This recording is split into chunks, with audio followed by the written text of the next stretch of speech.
रहमत आलम नूर मुजस्सम सल्लल्लाहु अलैहि वसल्लम ने इरशाद फरमाया, वो घर कब्रिस्तान है जिस घर में कुरान की तिलावत नहीं होती।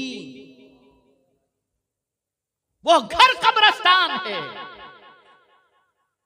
और अल्लामा इस्माइल हक्की रहमतुल्लाह ताला अलैह ने मोहब्बत रसूल की अलामत के हवाले से फरमाया कि मोहब्बत रसूल की एक अलामत यह है कि बंदा कुरान की तिलावत से दिलचस्पी लेने लगता है।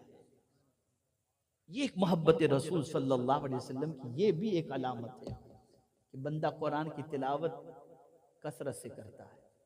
अरे इसकी तिलावत का हाल ये है कि जिस पर यह किताब नाजिल हुई उस रसूल से मेरा मौला फरमाता है, उतलू मा ऊहिया, तिलावत करो जो कुछ मैंने तुम पर वही की है। तो खुद रसूल आजम सल्लल्लाहु अलैहि वसल्लम इस किताब की तिलावत करते हैं। यहां थोड़ा सा करेक्शन कर दूं, बुरा लगाने की कोई बात नहीं है और लगे तो दूसरी मर्तबा मुझे बुलाइएगा नहीं, लेकिन आप समझो, हमें कोई वजीफा दे दिया जाता है, पीर साहब ने दे दिया, उस वजीफे की बरकत अपनी जगह पर है, उससे इनकार नहीं। लग गए, सुबह उठकर नमाज पढ़ें कि न पढ़ें, पहले वो पढ़कर जाते हैं। लोहे कुरानी को देख करके हम दुकान पर जाते हैं, क्या तो माल में बरकत हो। ऐसा होता या नहीं होता? जवाब दें आप भाई, जवाब दीजिए, है ना? करते हैं ना? सबके वजीफे को आप कबूल कर रहे हो, नबी के वजीफे को कब कबूल करोगे? सर उस तरफ भी तो तवज्जो रखो।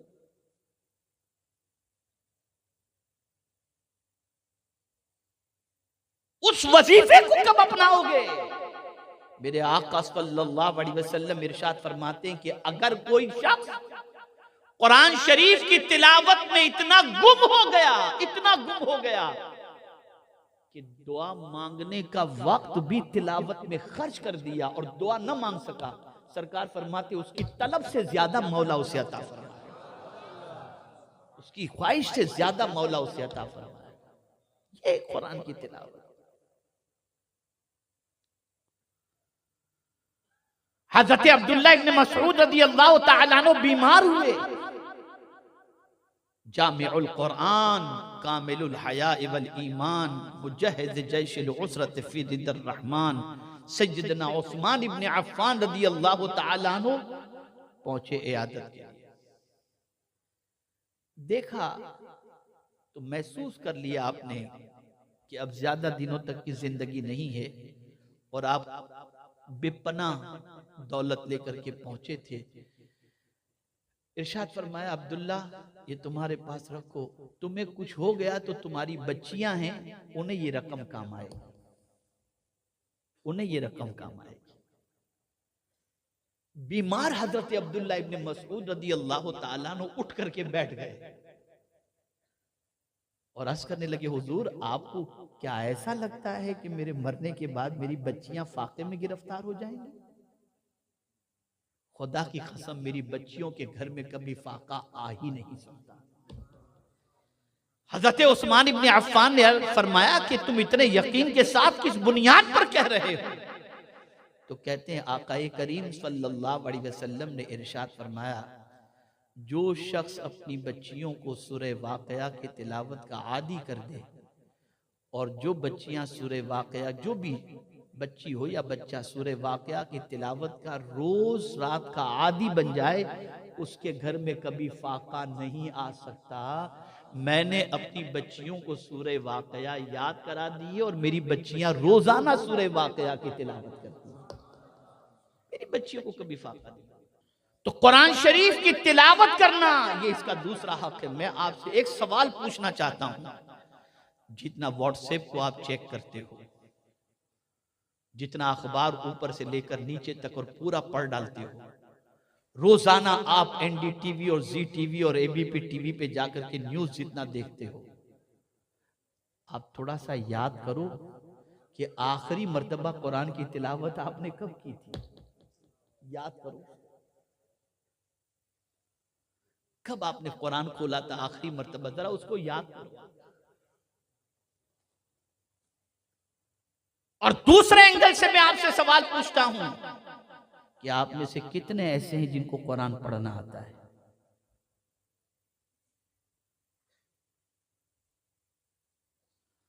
तो मुझे बताओ, जिस किताब से आपका ताल्लुक इतना कमजोर हो कि उसे पढ़ना भी आपको नहीं आता, फिर उरूज के ख्वाब देख करके क्या फायदा? इसलिए कि कुरान के एक नुक्ते का इनकार करना इस्लाम से निकल जाना है, एक हर्फ का इनकार करना इस्लाम से खारिज हो जाना है। तो आप इस किताब पर ईमान सिर्फ लिप सर्विस वाली पोजीशन में जबान से ईमान ले आए और पढ़ना लिखना कुछ भी नहीं। बहुत दुआएं हम करते हैं, अल्लाह हम पर रहम फरमा, ए अल्लाह हम पर करम फरमा। बिल्कुल दुआ करनी चाहिए, वो रहम नहीं फरमाएगा तो कौन करेगा। लेकिन उसने एक जगह कहा कि तुम न मांगो मुझसे, चुप रहो खाली। अगर तुम चाहते हो कि मैं तुम पर मेहरबानी करूं तो तुम खाली चुप रहो, तब भी मैं तुम पर मेहरबानी करूं। कब चुप रहो, कहां चुप रहो? तो कुरान कहता है इज़ा क़ुरिअल क़ुरआन फस्तमिऊ लहू व अंसितू लअल्लकुम तुरहमून। जब कुरान पढ़ा जाए चुप रहो और खामोशी से सुनो, मत मांगो। अगर नहीं मांगोगे कोई बात नहीं, लेकिन चुप रहने और सुनने पर भी हम तुम पर रहमो करम की बारिशें नाजिल कर देंगे। जिस कौम की सिचुएशन ऐसी हो कि कुरान सुनना भी अच्छा न लगता हो, पढ़ना भी अच्छा न लगता हो, वो कौम उरूज की शाहरा पर कैसे गामजन हो सकती है? तो कुरान की तिलावत ये इसका दूसरा हक है। कुरान का तीसरा हक, ये सारी चीजें तफसील चाहती हैं, एक एक हक पर तफसीली गुफ्तगू हो सकती है, लेकिन मैं थोड़ा सा गुफ्तगू को समेटते हुए चलता हूं। तीसरा हक क्या है कुरान का?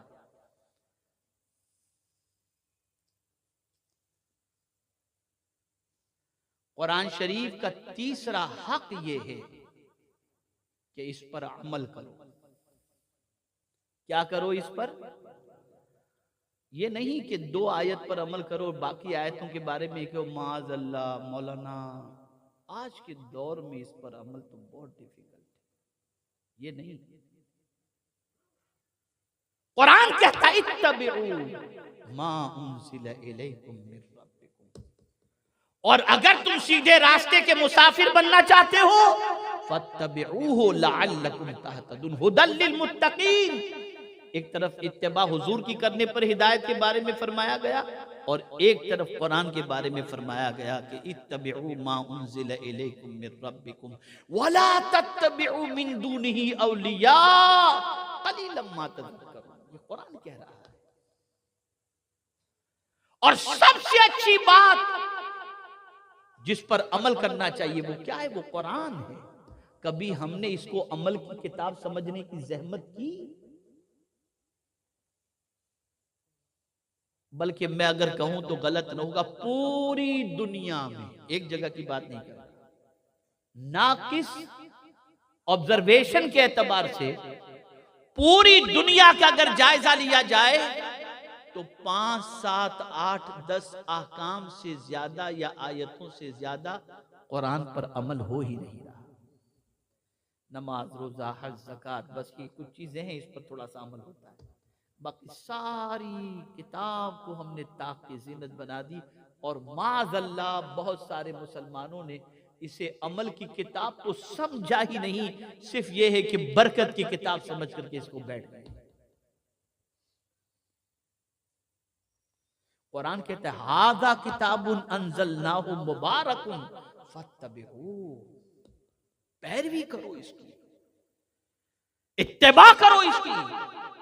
अब इत्तिबा किसे कहते हैं इसको भी समझो, इसको भी समझो। पैरवी किसे कहते हैं? अल्लाह अकबर, अल्लाह अकबर।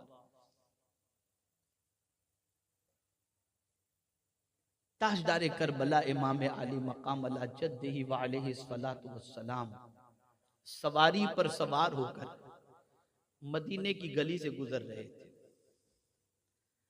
चंद गरीब नादार लोग गली के किनारे बैठ करके खा रहे थे। उन्होंने ताजदारे करबला को देखा तो अर्ज करने लगे, हुजूर आप भी हमारे साथ तशरीफ लाए। कभी गरीब कहता है ना। कहा उन्होंने। इमाम हुसैन सवारी से उतरे, उन लोगों के साथ बैठकर खाए, खा करके फिर सवारी पर बैठे तो आंखों से आंसू जारी थे, रो रहे थे। और उसके बाद उन लोगों से इमाम हुसैन ने फरमाया, तुम भी मेरे घर आओ ताकि मैं भी तुम्हारी जियाफत कर सकूं, तुम्हारी खिदमत कर सकूं। और फिर रोने की वजह जब पूछी गई तो अब देखिए कुरान पर अमल किसको कहते हैं।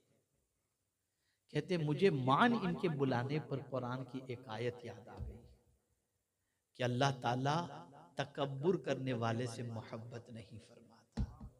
तो मैंने इन गरीब की दावत पर उतर कर अल्लाह की इस किताब को सामने रखते हुए इनके साथ बैठ गया ताकि तकब्बुर करने वालों में मेरा शुमार न हो पाए।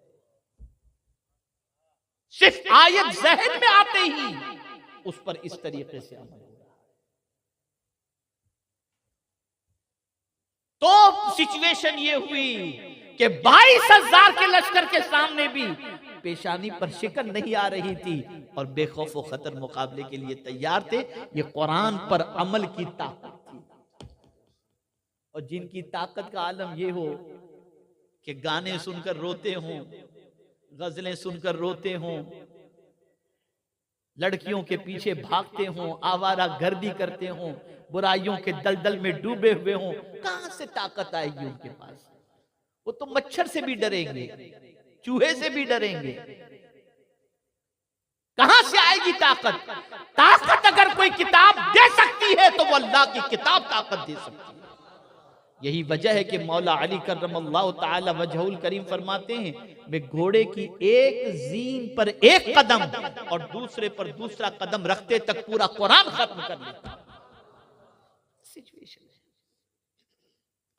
ये किताब ताकत देने के लिए आई, ये किताब कुव्वत अता करने के लिए आई। इस किताब से अपने ताल्लुक को मजबूत करो और इस किताब को अमल की किताब बनाओ। जो कुछ भी इसके अंदर अल्लाह का हुक्म मौजूद है उसे सुनो और सुनकर उस पर अमल के लिए तैयार हो जाओ। ये नफ्स पर तो गिरा गुजरेगा, ये समझ लीजिएगा। जब भी कुरान की किसी आयत पर अमल की बात आएगी ना, सुनने के बाद अरे यार बहुत डिफिकल्ट है, नुकसान हो जाएगा, माअज़ल्लाह, अपनी अक्ल से आप सोचेंगे। तो मैं हमेशा कहा करता हूं, अक्ल और ईमान का जब तकाबुल हो ना, तो अक्ल के फैसले को कबूल मत करना, ईमान के फैसले को कबूल करना। मिसाल के तौर पर मैं आपको बताऊं, आपके बैंक के अंदर लाखों रुपए पड़े हुए हैं, जेब के अंदर 10,000 रुपए हैं। एक जरूरतमंद गरीब जिसका बैंक बैलेंस भी नहीं है, इलाज और मुआवजे के लिए परेशान है, उसने आपसे राह चलते हुए कहा मुझे 8,000 की जरूरत है, जिनियन केस था, और आपकी जेब में 10,000 है, तो अक्ल कहेगी 8,000 मत देना, कम हो जाएंगे। ईमान कहेगा दे दे, अल्लाह ज्यादा अता कर देगा। तो उस वक्त अक्ल की बात न मानना, ईमान की बात मान करके दे देना। मौला अपने हबीब के सदक़ो तुफैल 10 गुना ज्यादा करके अता फरमाएगा। तो कुरान पर अमल की जब बात आए तो नफ्स पर अमल करना गैरां तो गुजरता है, लेकिन नफ्स की मत सुनना, ईमान पर अमल करते हुए इस किताब की पैरवी करना। इंशाअल्लाहुल अज़ीम इस किताब पर अमल का सिला अल्लाह दुनिया में भी अता फरमाएगा और आखिरत में भी अता फरमाएगा। कुरान के और भी बहुत सारे हुकूक हैं। मेरे प्यारे आका सल्लल्लाहु ताला अलैहि वसल्लम के प्यारे दीवानों, न वक्त में इतनी गुंजाइश है और न मजीद मैं इस पर कुछ तबसरा करना चाहूँगा, इसलिए कि बहुत हुकूक हैं कुरान के। और यूँ अगर देखा जाए तो सिमट करके अगर देखें तो कुरान मुक़द्दस के 5 या 7 हुकूक हैं, उस पर आदमी को अमल करना चाहिए। 3 तो आपने समाअत फरमा लिए, ईमान, तिलावत, उस पर अमल, उस पर गौर व फिक्र और उसकी तबलीग। कुरान की तबलीग करो। बहुत मुबारकबाद के मुस्तहिक़ मौलाना सैयद अमीनुल क़ादरी साहब और हमारे क़ारी ताज मोहम्मद साहब और सुन्नी हुसैनी फाउंडेशन के जुमला अराकीन और सुन्नी दावत इस्लामी, बहुत मुबारकबाद के मुस्तहिक है। कुरान की तबलीग का हुजूर को हुक्म दिया गया। ये सुनो, कुरान की तबलीग का, या अय्युहर रसूल बल्लिग मा उन्ज़िला इलैका मिन रब्बिक, कुरान की तबलीग करो। हम कहां चले गए? हम किस चीज की तबलीग कर रहे हैं? तो इस कुरान से अपने रिश्ते को मजबूत करो, इस कुरान को ओढ़ना बिछोना बनाओ। उठो तो कुरान पढ़ते हुए, सो तो कुरान पढ़ते हुए। हो ही नहीं सकता कि कुरान की तिलावत के आदि बंदे को मेरा मौला दोनों जहां की बरकतों से महरूम रखे। मेरे प्यारे आका सल्लल्लाहु अलैहि वसल्लम के प्यारे दीवानों, कुरान समझो भी, समझना भी है, पढ़ना भी है। इसीलिए कुरान के तहत फला यतदब्बरून अल कुरान, ये उलमा का जब में गफीर होता है तो मुझे ये आयत भी याद आ जाती हैं। ये कुरान के ऊपर गौर करने का कुरान, अफला यतदब्बरून कुरान। फिर कोई बहुत मुश्किल है तो कुरान कहता है वलक़द यस्सरनल कुरान लिज़्ज़िक्र, हमने तो इसको आसान पैदा नाजिल किया है। कौन कहता है ये डिफिकल्ट है? बहुत आसान है। लेकिन अफसोस, सदहज़ार अफसोस, हमने कुरान से अपने ताल्लुक को कम कर दिया, कमजोर कर दिया। आज की नशिश के अंदर, इस इज्तिमा के अंदर मेरा पैगाम तमामी हजरात को ये है, कुछ जानते हो या न जानते हो, लेकिन कुरान पढ़ना जरूर सीखो, कुरान पर अमल करना जरूर सीखो। इसलिए कि इससे दुनिया भी आपकी संवर जाएगी और इंशाअल्लाह आखिरत भी संवर जाएगी।